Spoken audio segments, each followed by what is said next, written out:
Welcome back sa ating channel. Dito lang yan sa Lefan TV. Ito nga pala ang Tecno Pova 5. Ang variant na hawak ko ngayon ay ang 256GB. May official price siya na 8,499 pesos.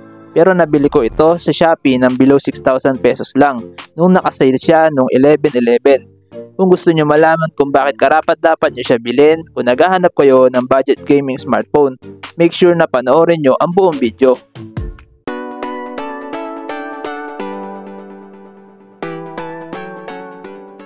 Sa ngayon, tingnan muna natin ang laman ng box.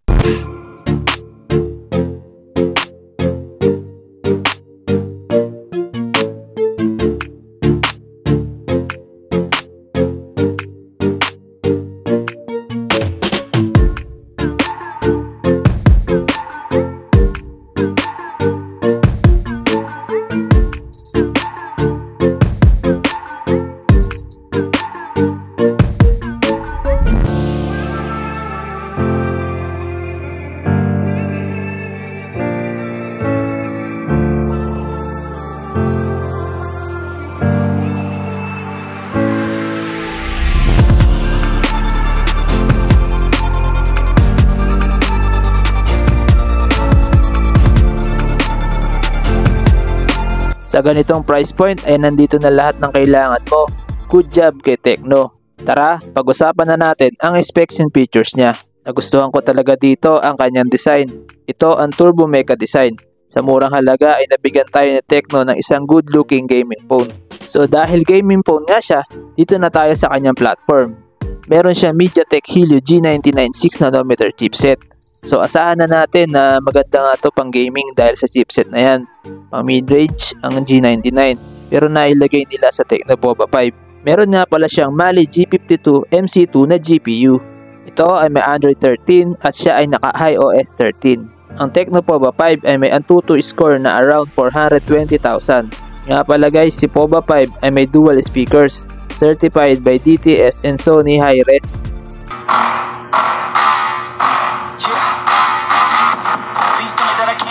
That I failed, that I'll never make it out, yeah.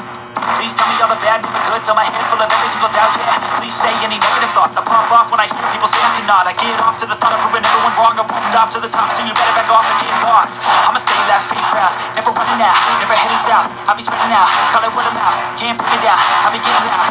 Ngayon, i-game test na natin siya. Meron nga pala itong game space para lalong mapaganda ang gaming experience nyo.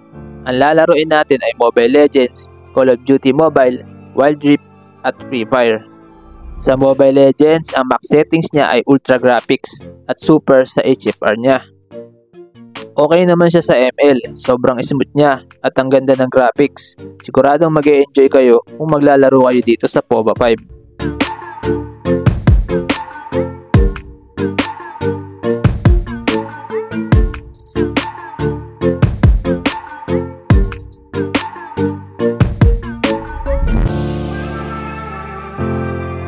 Dito naman sa Call of Duty, ang max settings niya ay medium graphics at high sa frame rate.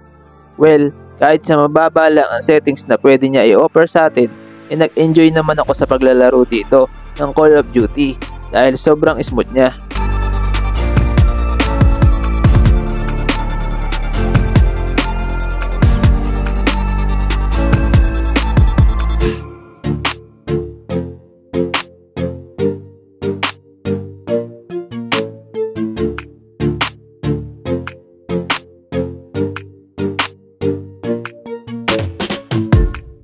Sa Wild Rift naman, available ang 120 sa frame rate niya.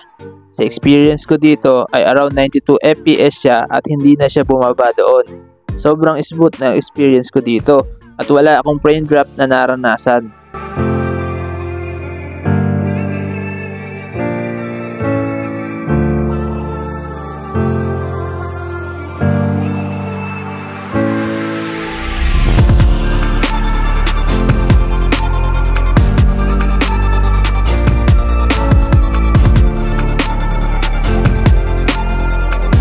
Sa Free Fire naman, naka Ultra Graphics na siya.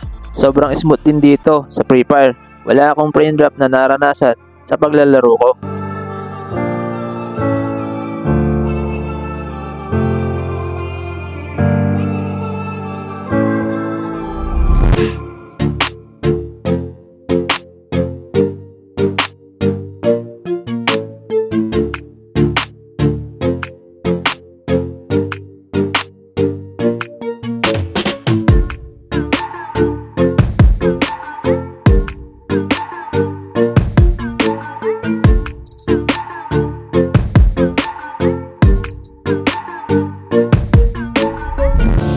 Sa 4 na games na tinest ko dito, wala ako naramdaman na init sa likod niya.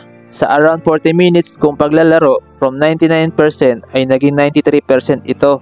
6% lang ang nabawas. Well, di na ako magtataka na makunat ang battery nito dahil meron itong 6,000 mAh battery with 45 watt smart charge. Sa experience ko sa charging niya, from 30%, kaya niya ma-full charge in 53 minutes. Meron itong malaking display, 6.78-inch Full HD Plus IPS LCD.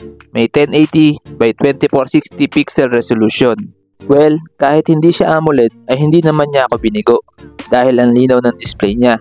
Kahit IPS siya, okay na okay siya kapag nanonood ka ng mga videos like sa YouTube. Sobrang detalyado niya.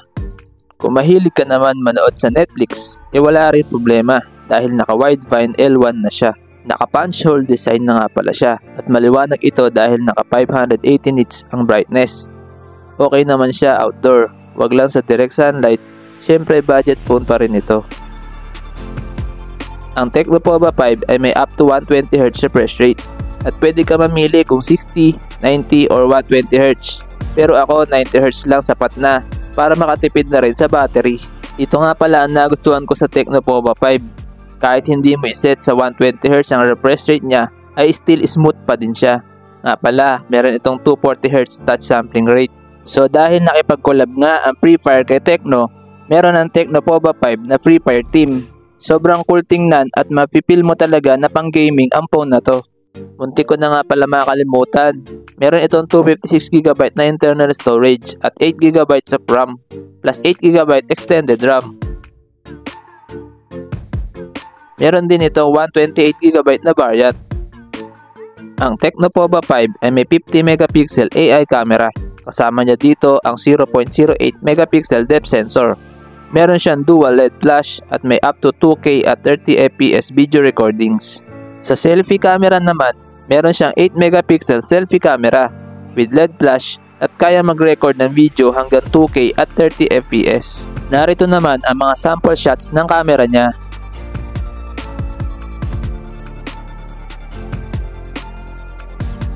Ito naman ang sample ng video niya sa rear camera.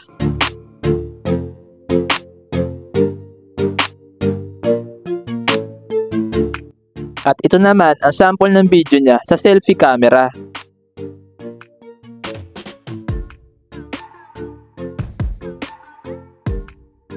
Okay naman ang camera niya. Nagustuhan ko ang mga kuha nito.